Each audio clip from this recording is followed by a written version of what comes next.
Runaway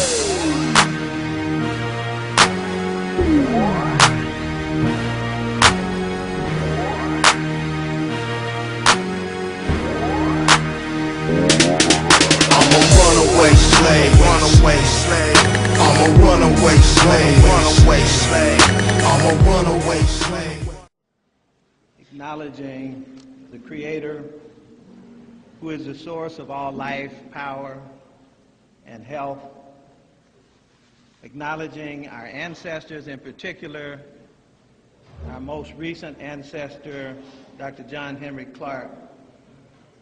Acknowledging our Queen, Nzinga, the President of the Association for the Study of Classical African Civilization. Acknowledging the workers who have put together the conference. Acknowledging Morris Brown College for being the home and the place of a spirit of African love and destiny.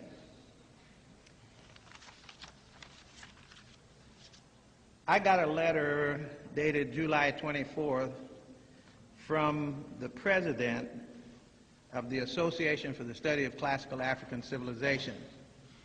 And it is because of that letter that I shaped my presentation for this afternoon.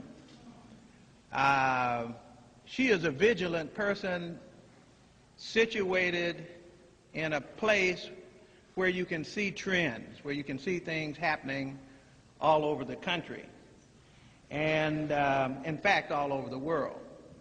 And I want to share with you some parts of that letter. Thank you very much. And then I have some fairly specific things to say in response to it. She said, "Dear colleague," and this letter went out to a number of those of us in ASCAC, so I'm not the only one that got the letter. She said, "We know you're busy, but it's a critical time that you take out 5 minutes to read this letter. We are writing about the growing assault against Afrocentricity as a discipline and a recent attack against your work on black history and culture. We believe that it is imperative that black scholars organize an effective offensive to address these issues. But before we consider this, let us first clarify the nature of the problem." Then she cites, number one, Supreme Court Justice Clarence Thomas recently stated in an interview that he avoids hiring as law clerks applicants who have taken courses on race or African American studies. And then she attached the news article where Clarence Thomas is quoted as having made that statement. Two, the University of California Regent Ward Connery, who campaigned for an end to race-based college admissions in California, has called on the University of California system to re-examine ethnic studies programs and other race or ethnic-based pursuits. And of course, what you know that means is the hope for elimination of those departments and courses where African people have an opportunity to do the research, to study themselves.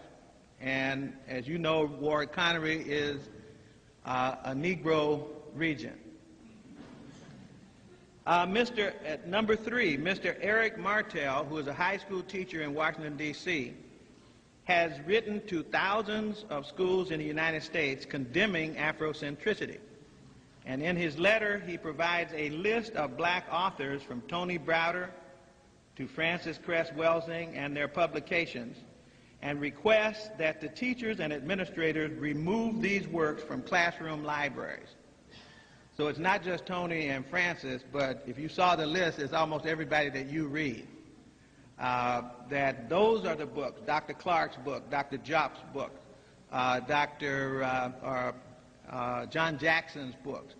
Those are the books that were identified on this list, and this letter actually went out. I have copies of the letter asking that those books be removed. In other words, that Africans and no one else should have access to the writings. And it's a high form of censorship, of course. Then she says, number 4, since 1989, every major newspaper, magazine, and journal, as well as countless television and radio talk shows, have engaged in a broad-gauged, unilateral assault against Afrocentricity. Only one major magazine has provided a proponent of Afrocentricity an opportunity to publish his opinion. So if you listen to talk radio, if you listen, and if you read, you'll know that our president was confirmed in what she said. The attacks have been going on actually for a long time, at least for a decade, in a fairly intense way. Number 5, several books have also been written attacking Afrocentricity. Among those are the book by Arthur Schlesinger, The Disuniting of America, which has a rogues gallery with pictures of some of the African scholars, including mine, I might add, and an argument that the African scholars are responsible for pulling the nation apart by the mere fact that African tradition is studied. The book Not Out of Africa by Mary Lefkowitz, which challenges the fundamental notion that Africans are Africans, that those people in the Nile Valley who erected pyramids were actually African people. Presumably they were Europeans who managed in their spare time to leave home and come to Africa and build things in Africa that they were never capable of building at home. And after building them, then they went home and forgot about the fact that they had built them. And then there is Black Athena Revisited, edited by Mary Lefkowitz. I'm not sure if it's Mary Lefkowitz only, but I think there were 2 authors of that. And then there's the book The End of Racism by Dinesh D'Souza, who comes from the country that gave us the caste system in India, and is now telling us that there is no racism in America. Something that I'll say about him and others in a moment. And then finally, Sister Nzinga speaks about Stephen Howe, an Oxford scholar who has written a new book, and this one has just come out, called Afrocentrism, Mythical Past and Imagined Homes. She says, this is by far the most comprehensive, provocative, and demeaning assault against black scholarship ever published. It is a dangerous attack on most of the work of our elders and on most of our contemporary scholars. Because of the way it is marketed, we believe that the author and publisher expect African Americans to purchase the book and trigger a national controversy by our response to it. Although we believe that the book must be critiqued, we are urging black people not to publish it. You say, how did I get it? Well, you borrow a copy from the library. I can't tell you to Xerox it because that would be illegal. I said I can't tell you to Xerox it because that would be illegal. In addition to the above, many of our black studies programs and departments are threatened with extinction. In fact, some are already extinct.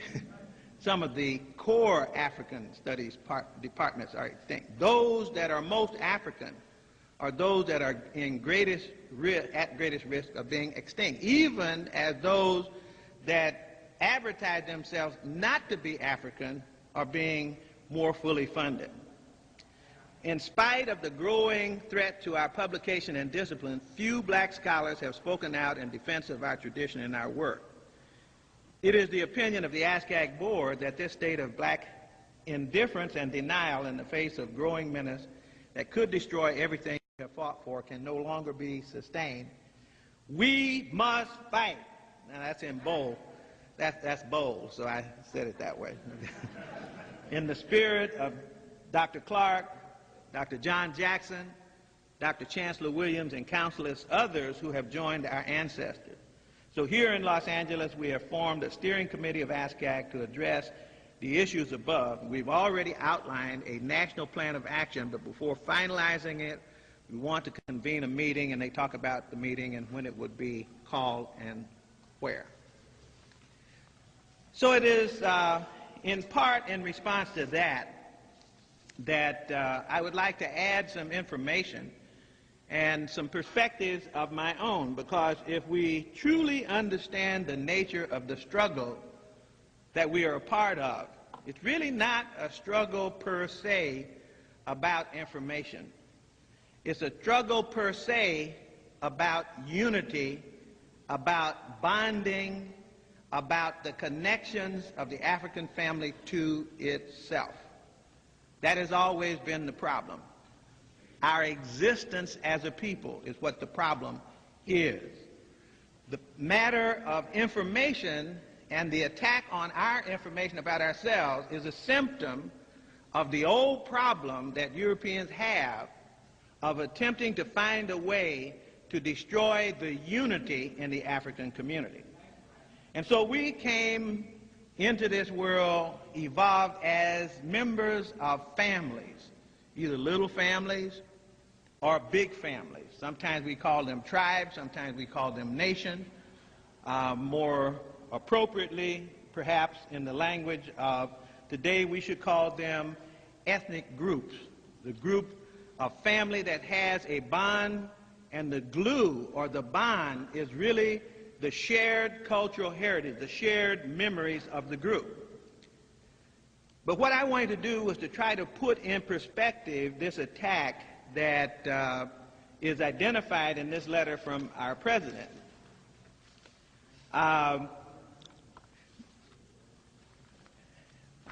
Most of the people mentioned in the attack come from a common group of people. In fact, what I would ask you to do, if you have a piece of paper, just so that you can keep track of this, and also so that you can accept an assignment that I will suggest after I have finished. I apologize for not having this on a handout or on an overhead, but I think you'll see that it will work okay. I want you to draw a little rectangle at the top of the paper. If you have lined paper, the rectangle should cover about part of 2 lines, because you're going to have some things coming down under this. And in that rectangle, I want you to write the Heritage Foundation. The Heritage Foundation. Now, some of you know what the Heritage Foundation is. Founded in 1973, and it was the group that gave Ronald Reagan his blueprint for action. Recently, the Heritage Foundation has published a book that you ought to have, and it is called The Power of Ideas. In that book, they brag that beginning in 1980, they shaped the national agenda at about 80% level. About 80% of the national agenda was shaped by the Heritage Foundation. They told Reagan what his blueprint would be, and a dutiful actor that he was, he read his script. And in reading his script, initiated certain things which include us. I'll get to us in just a moment, because you may wonder, what has the Heritage Foundation got to do with us? You'll see it has a great deal to do with us. The Heritage Foundation, and you should draw some lines at an angle off the top of your box so that you can write the names of some of the people who gave millions of dollars to the Heritage Foundation to do its work. You should, on the first line that you draw, put Coors Beer. Adolf Coors. Adolf. We had another Adolf in history. Coors Beer. Adolf Coors. Leading funder of right-wing causes.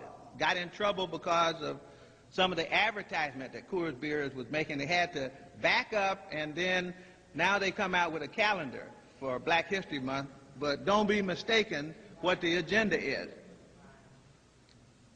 Scafee family.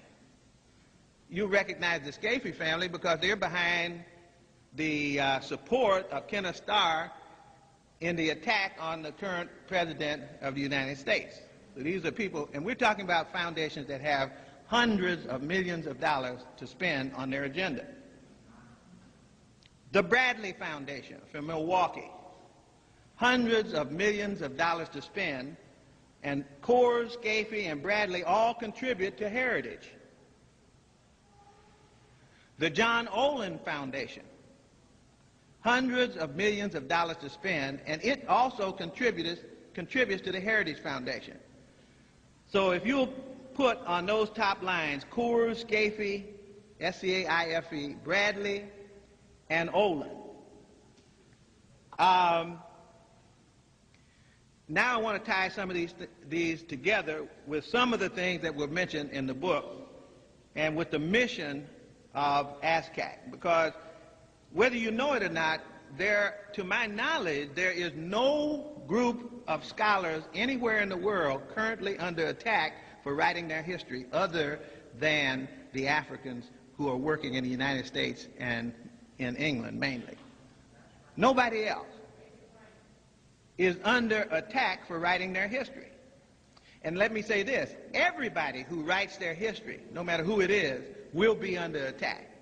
I'm talking about every African who writes their history will be under attack. At one point, one of the strategies was to make it seem that it was a group of rump scholars who didn't know what they were talking about, that were making all these wild claims about the study of ancient Egypt, and that Egyptians were people who were black people.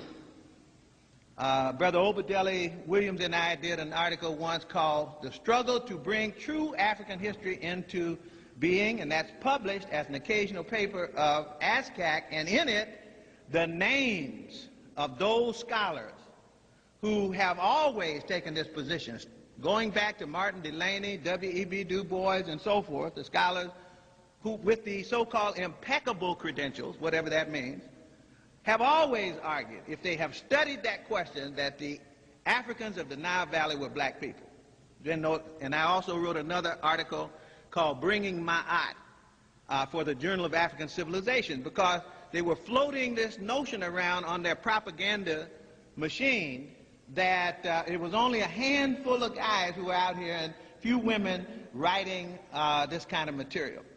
And in fact, what we found is the overwhelming opinion of those who have studied this, it was very clear that we were simply in keeping with a long tradition, buttressed by new information, which is even more compelling than our ancestors had when they began to do these things. Now, the Heritage Foundation has had people working for it. Murray worked for the Heritage Foundation. Charles Murray. Okay, in case you don't get it, Charles Murray is the one that wrote several books, one called "Losing Ground," which was a study that intended to frighten white people that they were losing ground to black people as we got more freedom. But the one that we all know is the book "The Bell Curve." So the Bell Curve was funded in part by the Bradley Foundation, who funds the Heritage Foundation, a place where Murray also works.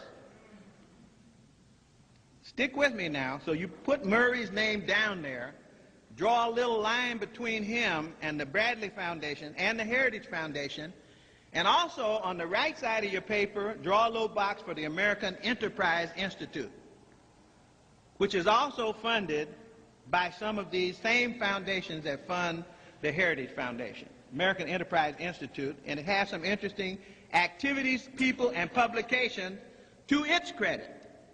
So Murray is in all three places. He's in the Bradley Foundation, he's in the Heritage Foundation, and he's also at the American Enterprise Institute. And his book, The Bell Curve, argues that blacks are genetically inferior to white people, and that poor people are genetically inferior to rich people. The Heritage Foundation and the American Enterprise Institute, so you have to have two lines for this person next, is Dinesh D'Souza, the same man that I said came from India who gave us the caste system. Dinesh D'Souza wrote a book called Illiberal Education, which was effectively an attempt to establish a core curriculum of Western civilization and to attack anybody who wanted to study themselves. Dinesh D'Souza used to be at, I believe it was Princeton, as editor of a student newspaper, and he was a right-winger then. What was it? Dartmouth, right. Editor of a student newspaper and a right-winger then. And he also wrote a book, The End of Racism.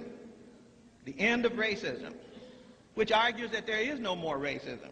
Now, Dinesh D'Souza has ties to the Heritage Foundation, also to the American Enterprise Institute, and when that last book was published, it was so stinky and ugly that two black conservatives who were at the American Enterprise Institute gave up their membership in the Institute. That's Robert Woodson and Glenn Lowry. Now, you know, it's really something when black conservatives will give up their spot in right-wing institutions. But this was so ugly that they quit over that book. And that's Dinesh D'Souza. And we'll come back to the American Enterprise Institute in just a second. Bennett, who was former Secretary of Education, and actually, in addition to that, formerly head of the Endowment for the Humanities,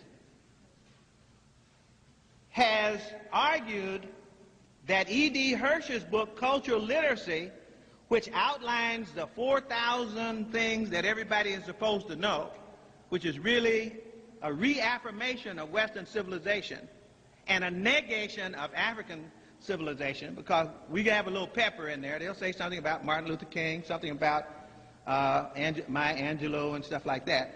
But no story of African people in the book by Hirsch, Cultural Literacy. But Bennett, who worked for the Heritage Foundation and who was then Secretary of Education, said they should use that book's content in order to determine who would have admission to college. Get rid of the SAT and have them study Western civilization, in other words.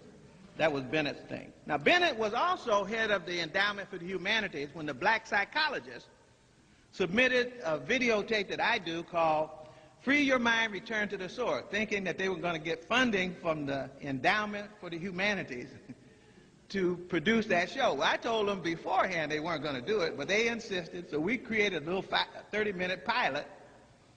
And of course, we were immediately rejected because they said they didn't do that kind of funding. But immediately after that, they came out with a film called The Africans with Ali Missouri editing the film. But Ali Missouri, remember now, his point was that we were not one people, we were three people. We had a triple heritage. That's why he was attractive to the funding agency. So they were willing to fund a book about history and a movie about history which showed all over, when they thought that the main message of Ali Missouri was going to be this triple heritage. I'm part Arab, I'm part African, I'm part European. That's what he said. Sounds like the Tiger Woods syndrome. So when Ali Missouri also was determined to be anti-colonial, so if you follow his series, he didn't get in trouble until they got to the part where he got to the anti-colonial in earnest, and that's when they took his series off of television. Now, Bennett, this Heritage Foundation person, was the one who was at the endowment when these two attempts to say something about African people were launched. Also, at the American Enterprise Institute, a person named Linda Chavez worked there. I don't know if you know anything about, you remember her? She was on the Civil Rights Commission, and she's anti-civil rights. But she also wrote a book called Alternatives to Afrocentrism. Now, how does a person who has never written anything about African history suddenly become an authority sufficient to edit a book on the alternative to Afrocentrism? What are they talking about? They're talking about alternative to the destruction of black civilization, alternative to civilization or barbarism, alternative to Ivan Van Sertima's They Came Before Columbus, alternative to the information. Now, the information, by the way, is strategically never touched. What is done with the information that we produce is that we're characterized. There's a difference between reading and engaging and disputing and documenting and challenging documentation and characterizing a work. Say this work is just no good. In fact, they had one young man named Frank Yerkel who reviewed the Portland baseline essays in Oregon that we wrote, and Dr. Clark wrote one of those essays, and this fool, who never finished his degree at the University of Chicago, said that Dr. Clark's essay was worthless as history. This is a man who has no skills, no background in African history, but categorically characterized the work of Dr. Clark. Because you cannot argue the work of Dr. Clark. You got to read as much as he reads. And if he had 20 lifetimes, Yerko could not read as much as Dr. Clark read.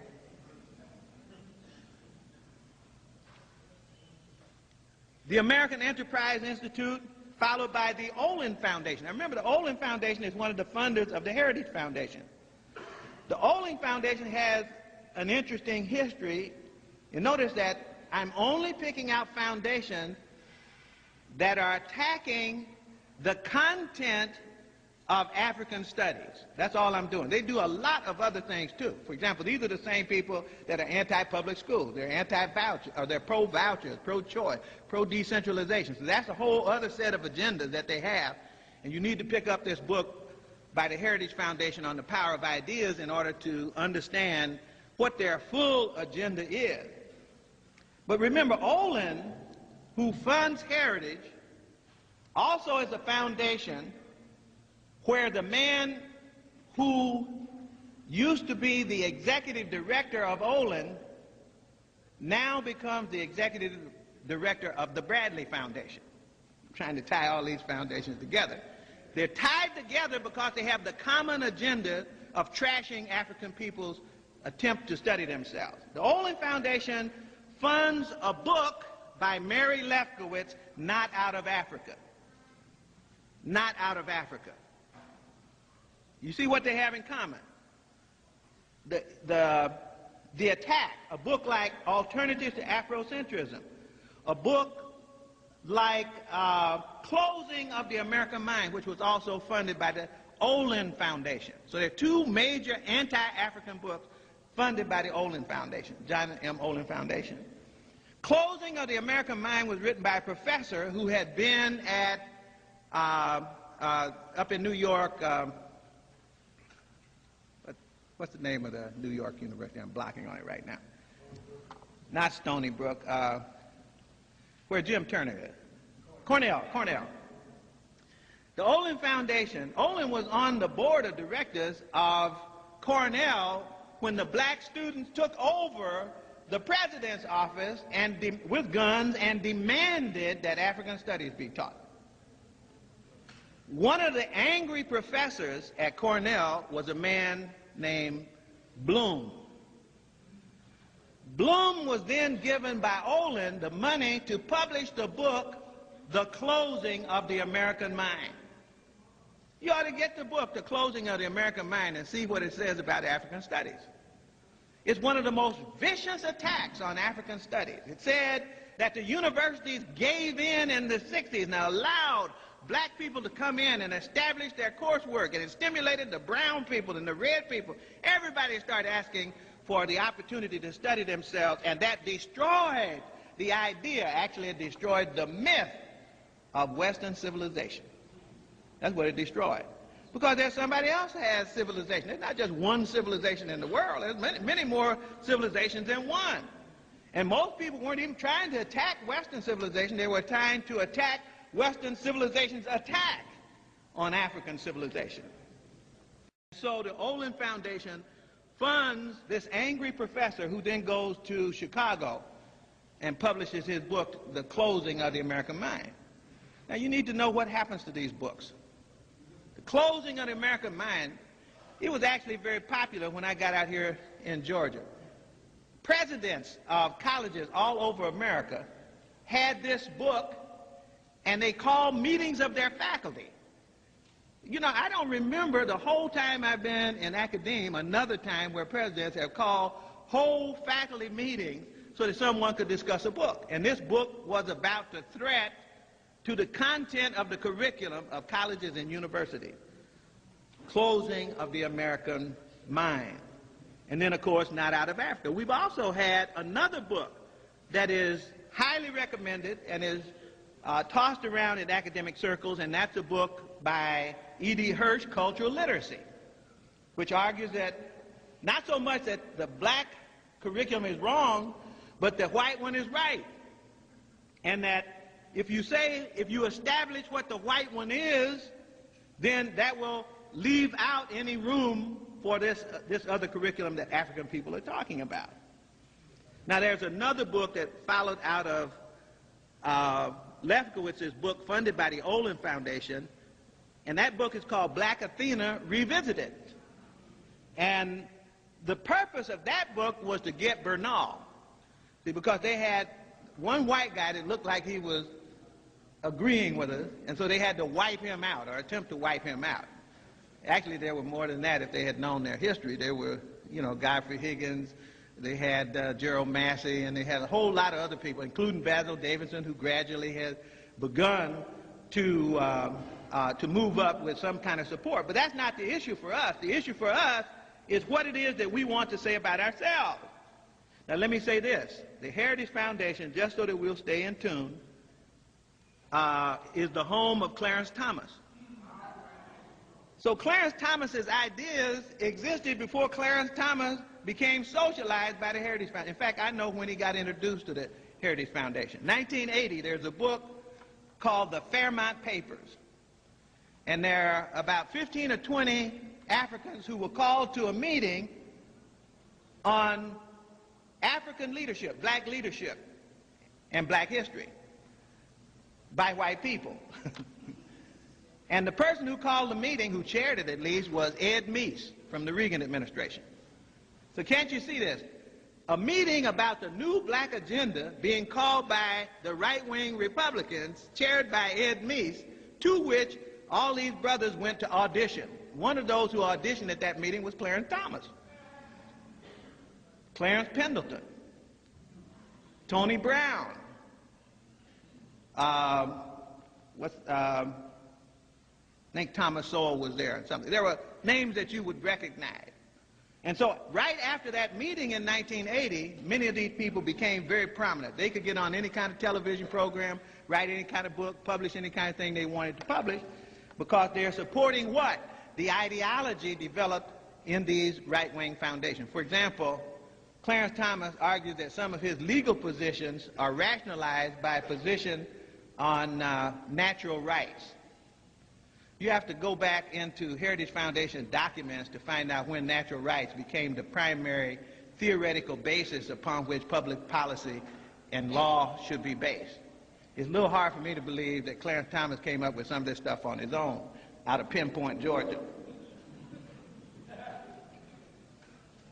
Thomas Sowell and Walter Williams, these are all people who are associated with these foundations. Now, there are a number of writings where what I'm saying has been laid out. For example, there's a book called The Manufactured Crisis by David Berliner.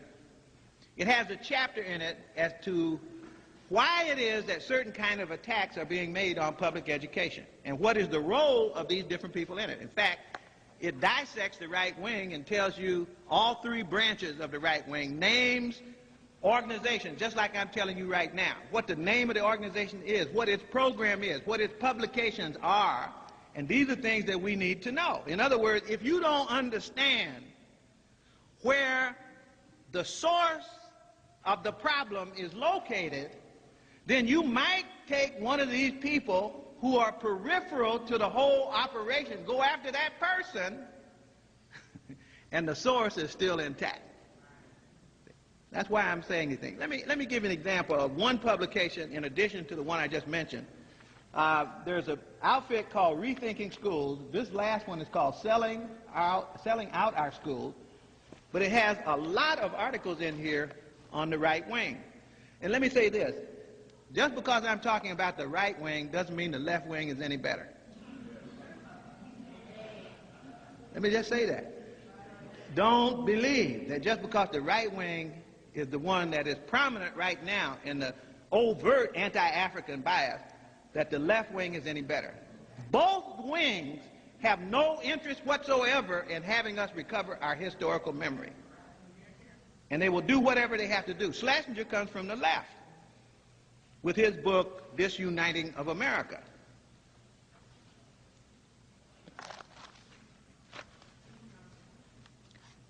The Center for Educational Reform, a relatively new organization. At the center, it's headed by Jeannie Allen, a former analyst for the Heritage Foundation. Okay. Its emphasis includes vouchers, privatization. The center also helped form the Educational Leaders Council, a group of conservative school board chiefs and state board members that's based in Washington, D.C.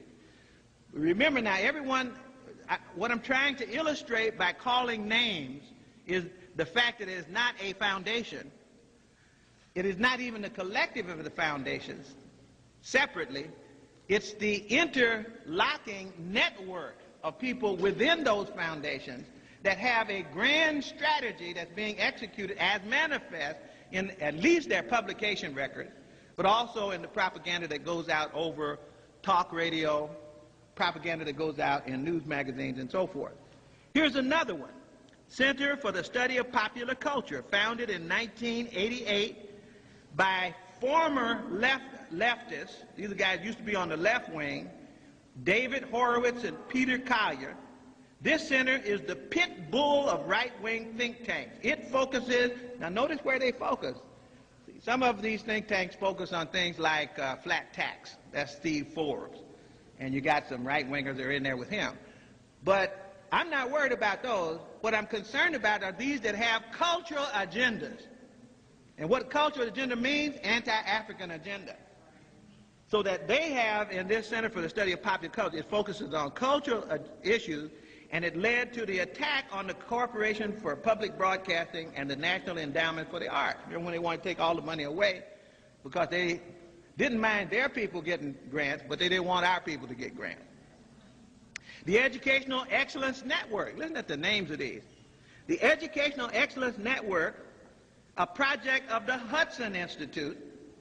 You're going to see brothers tied up in the Hudson Institute. The network was founded in 1982 by Chester Finn and Diane Ravage, Miss Daisy. Diane Ravage. The network, remember Diane Ravage is the one that attacked the Portland baseline essays. She was the one that attacked the multicultural curriculum. Lynn Jeffries in New York, when they were trying to put that together, she was the main pit bull. Now she has something. Or I remember right after that, in fact, I went to one of those meetings, left the meeting, and I caught the a radio show where they were reading from this Educational Excellence Network, and until that time, she had not known anything about the Portland baseline essay. Didn't realize that we had already had Dr. Clark, Van Sertima, Julian Ewell, a whole bunch of people out in Portland. We had put a whole curriculum together outlining the story of African people from the beginning of time to the present. So instead of being able to block that, it was already in place. Then they had to figure out how they could unravel that. And so they began then, these same people began an attack in Portland until they finally destroyed the Office of Multicultural Education with Carolyn Leonard and effectively blocked the further development of the curriculum effort. But by that time, we had already got our stuff out, and it's all over the world. So Chester Finn and Diane Ravage, this network emphasizes privatization, vouchers, charters, standards, and a, quote, core curriculum centered on Western civilization using the work of E.D. Hirsch. And it included people like Al Shanker, who was head of the teachers union, which is in large urban areas, largely African. And so we began to find AFT putting out anti-African arguments against the infusion of African content in school curriculum. Some of the bitterest papers came out of that area. And here we find that Shanker himself is a part of the Educational Excellence Network, and Dennis Doyle, who is based in Indianapolis. Let's look at the Hudson Institute, founded in 1961. It's an old one, For many years, Hudson focused on national security, international affairs. It now also has a strong emphasis on domestic issues, including education. And in Hudson is Chester Finn. We just heard about him over here in the other foundation. And who else? Bill Bennett, who we just heard about from the Heritage Foundation, who used to be Secretary of Education. Remember what I said, it's one small family of people that give the impression of being hundreds and hundreds and hundreds and hundreds of thousands of people. It's just a set of interlocking networks. And then, just a couple more, the Bradley Foundation. Its president is Michael Joyce. He heads the Lynn and Harry Bradley Foundation out of Milwaukee. Considered the ideological leader of the Conservative Foundations. In 1994, it had assets of $389 million, and it approved roughly $23 million in grants. So they're living off the interest of these hundreds of millions, and off the interest of the hundreds of millions, able to fund their anti-African propaganda efforts. The John M. Olin Foundation, which also contributed to, remember, Bradley and Olin contributed to Heritage, founded in 1953 by John Olin of the Olin Corporation, a chemical and industrial company. This foundation, based in New York City, had assets of $122 million in '95, and it made grants of $16 million in 1995 in that year. And then, of course, there's the Scafee Foundation, there's other foundations. This is not, by any means, an exhaustive list of the foundation. Now, here's one of my challenges. One of my challenges is that, see, one of the things that you could do, what they've tried to do with their strategy, is to tie down the African scholar. See, if they take some little poot-butt scholar, comes up with a jumped-up book, and then all the African scholars go over there to try to chase this one person, then when we get there and beat them up, then there's somebody else that will be sent out. Another pit bull will be sent out. In the meantime, you can't do your reading, you can't do your writing. The very thing that caused them to create their attacks in the first place, will be diminished. That is the production of the scholarship that tells the truth about African people. It is the falsehood that causes us to be divided against ourselves. And it is because of the systematic attention to propaganda that we have been able to be injured as we have. And so one of the things that I want to say is that there's a lot of people in ASCAC always want to know, what can I do? And some will do the same kind of things you've seen the scholars do. You become scholars and do that, but there's other work to be done that's also scholarly. For example, I just gave you the skeleton of the names of a set of foundations. I can see a whole board as big as that wall with all these foundations on it, with the board of directors on it, with the names of the people who are the writers, with the publications that they've done, with the lines that tie them together. Why? So that our people can understand the nature of the battle that we're in. We don't understand that because we don't have the big picture. And we think it's some little poot-butt person over here in the corner that's coming up. Like Howe is a poot-butt. He's from Oxford. But that's part of the strategy, too. See, the strategy started out about 15 years ago. Most of the attacks on African scholarship came from the newspaper editorial, magazine editorial, talk show host. That's usually the first line of attack. Think of it as a well-organized army. The Army sends out the Marines first, but they got all this Navy. They got all this Army laid back and wait. They're not ready to commit those forces yet. It's the same thing where we're going here. The first thing we saw were all these poot-butt editorials. John Leo in a magazine. Somebody fed him information, and then he comes out and says things. In fact, John Leo came to the Infusion Conference that Obadella and Lucretia Payton and I organized some years ago here in Atlanta. And in the second year, we had 2,000 people here. We had Theophil Obenga here as the keynote speaker. And John Leo was sitting in the audience. I didn't even know he was sitting in the audience, but came back and wrote this article, but he couldn't say what Obenga said. That was the place where Obenga delivered the lecture, The African Origin of Philosophy. Now, you go back and read the lecture, and see if the lecture matches the editorial. See, all Leo could say was Obinga trashed the Greeks. He didn't trash the Greeks. All he said was, this is what Africans did. And they did it before the Greeks, and the Greeks came and learned from the Africans. So if the Greeks were trashed, the Greeks trashed themselves. It's very simple. He didn't trash the Greeks. But he did not give this powerful argument that Obinga had given right there at the conference. So that's kind of the first line of attack on the African family, to send out the put-but troops, those people who don't have background, but who are in a position to make noise.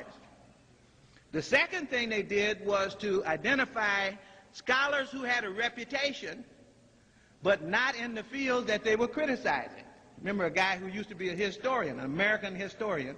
His specialty was the history of the United States. I think his name was O'Neill from the University of Chicago. He didn't know anything about Kemet, but he's trying to criticize scholars who write about Kemet. And he's trying to use the prestige that he had earned over here in American history to comment about Kemetic history. Stupid! For anybody who knows anything about it. Then, of course, they moved into using people who knew something about Egypt, like Yerko.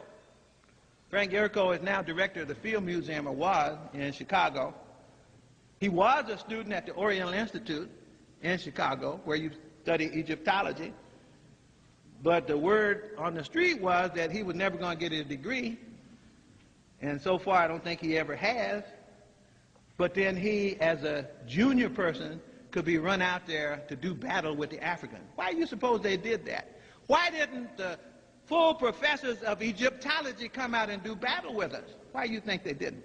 Because in 1974, they tried that.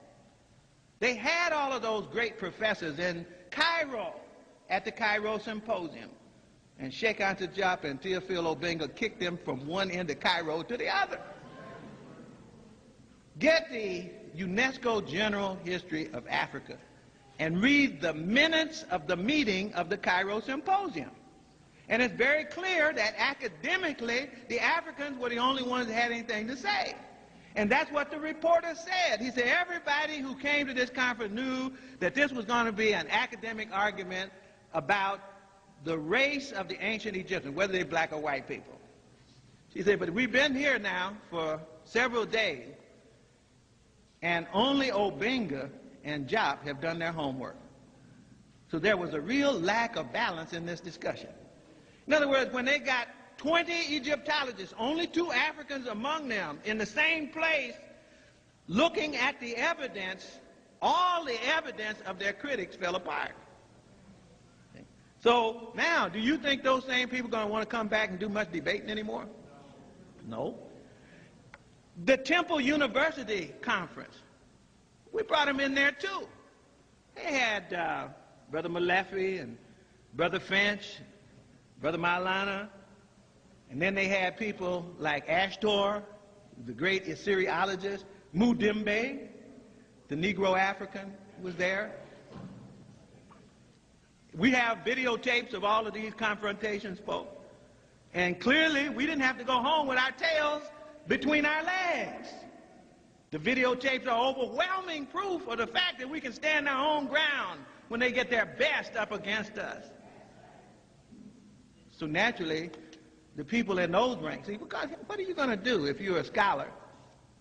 If you're a scholar and you have, you've been studying pottery all your life in Egypt.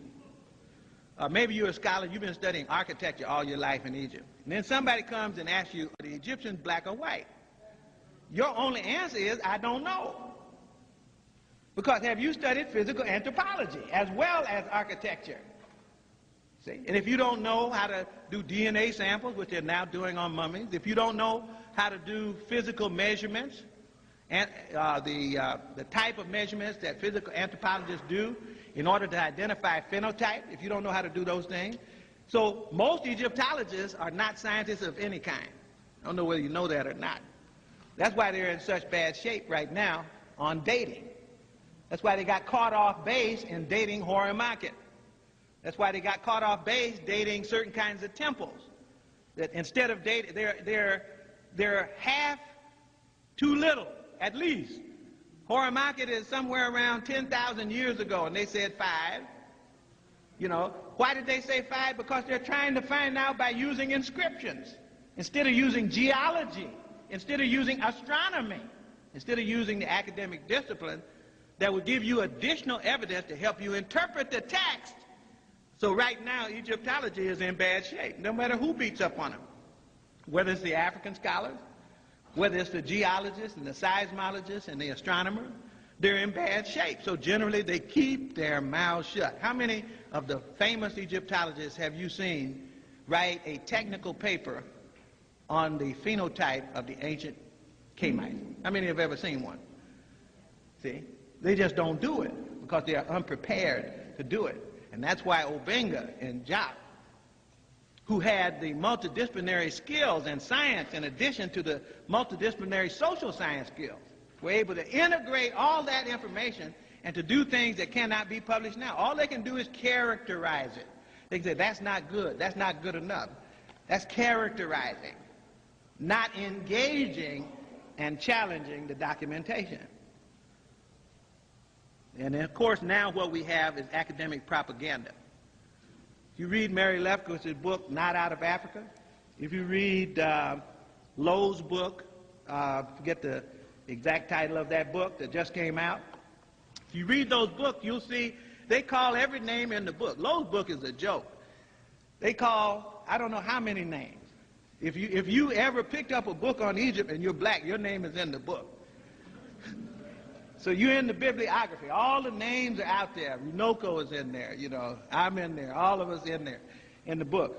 But the thing that you find is that the citations that are made apparently have not been read. See? They're not quoting and saying, this is what they said, here's what's wrong. In fact, one of the things they said about my writing is that I said that the study of ancient Kemet, I think I did it in a publication right over here, Phylon. I said, why Kemet? I said the study of ancient Kemet will give us a cultural base from which we can reconstruct our educational process. He said, he even said that. I'm guilty, I said that. And I'll say it again. And it is, and it will. You see? But that's also scary to people who believe in the supremacy of Western civilization. It's another form of white supremacy. You just say Western, and that means white. So white civilization is what they're talking about. And they're arguing that that is the only thing that schools should be about. And through that mechanism to try to establish hegemony, and through that mechanism try to destroy the families of African people. Because what holds the family together? What is it that holds your family together?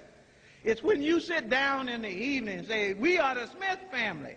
We came to Atlanta in 1813. We came here in covered wagons. We built mud houses. We did this. We had this money. We lost our money. We got some more money. Got us a farm. We did that. And when the family tells those stories, it pulls them closer together. And so when you say, as African people, before we were enslaved, we were on both continents. We were in the African continent. We were already here doing things on our own. And we got stories that we must tell our children because we want our children to identify with us, thank you, not with you. And that's what's scary. It's the family feeling more than the information itself that frightens people, because if you have a family, you will not be a victim. That's what the issue is. Recently, we had another shift. It's really funny to watch these shifts. For example, when we first started this battle out, the Egyptologists were still calling Egypt, Egypt. Now they all call it Kemet.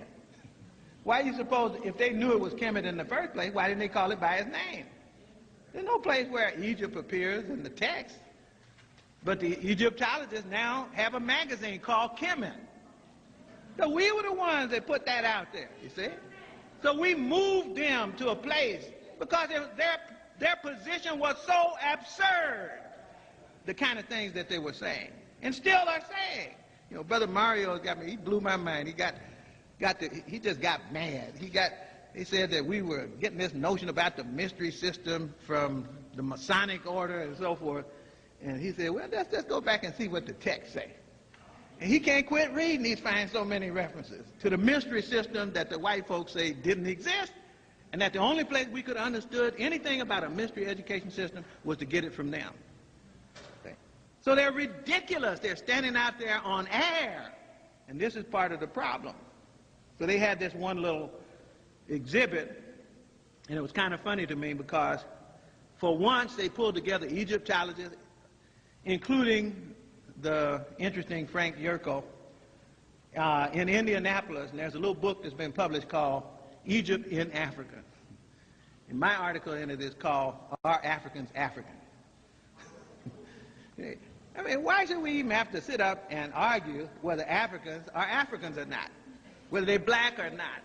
Anybody that thinks they're white should put their argument on paper. They don't put their argument on paper, they challenge ours. They don't challenge it, they characterize it.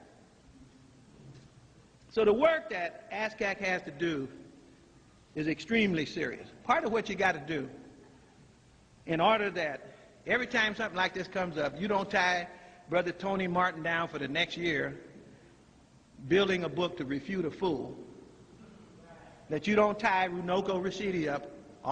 He's out here trying to find our connection to Australia. They're getting ready to go out there now. He goes over to India. He's digging up information, publishing it. That's what we need. We're going to win just by publishing what we know. That's why we're the only people on the planet whose people are being attacked because they do reading and research. The only people. You know, why do you think we're the only people? Well, because brothers and sisters in other parts of the diaspora have begun to hear and read. They've begun to see things that they hadn't seen before. Brothers in South Africa picking up books by Dr. John Henry Clark, Jacob Carruthers. They're picking up these books, and he said, wait a minute, I got to reframe what I thought history was. And they begin to write, and they over on the continent, out in the Caribbean, and places like that, they're doing it everywhere. That's what the problem is. Because once they begin to do that, the family begins to knit itself back together again. And of course, there's nothing that oppressors fear more than unity among the oppressed. So that's our job. That's a major contribution that somebody else in ASCAC can make to help us pull together and expose the kind of thing that I'm talking about in a formal way. Charts, graphs, books, and publication. That we do more research and publication, because that's what's gotten us in trouble in the first place. Well, we're not in trouble. Like Listerveld was called by this reporter one time. He said, they say that this scholarship that you guys are coming up with is shoddy and false scholarship. Listerveld, classic statement, classic Listerveld. I gave him a big hug for it. He said, you know, to the reporter, he says, I talked to a lot of African scholars. He said, I haven't met any of them that are sitting around waiting to be validated by white people. I don't know anybody that's waiting for you to tell us we can do this. We're going to do it. So we have to do more.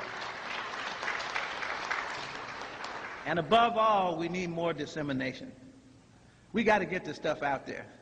Some of y'all are, you're awesome on the internet. We got to get our stuff out. To put Queen T on the internet and her whole story. You got a home page, put it out there.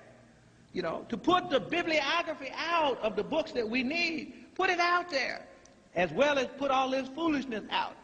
That is the map of the interlocking network of people. That little small group of poot-butt people who have nothing but money. Put it out there and let people see it. That's the challenge that I bring to you. I just wanted to say to Sister Nzinga that she knows that the ASCAC family will be right in the middle of the fight. We're not afraid of a fight. We love fighting. African people have a saying in Nigeria. I think it was Brother Chinwezu that came on out with this thing. He said that, and Sister Marimba has it in her book too. He said that when you get real full, he said, then you stand out in the street and then you challenge your tormentor. You say, Bukaleja, means come on down, let's fight.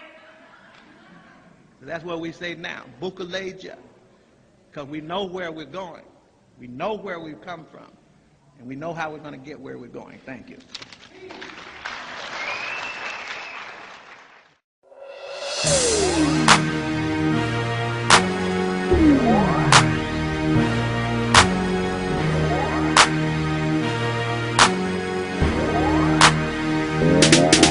I'm a runaway slave, runaway slave. I'm a runaway slave, runaway slave. I'm a runaway slave.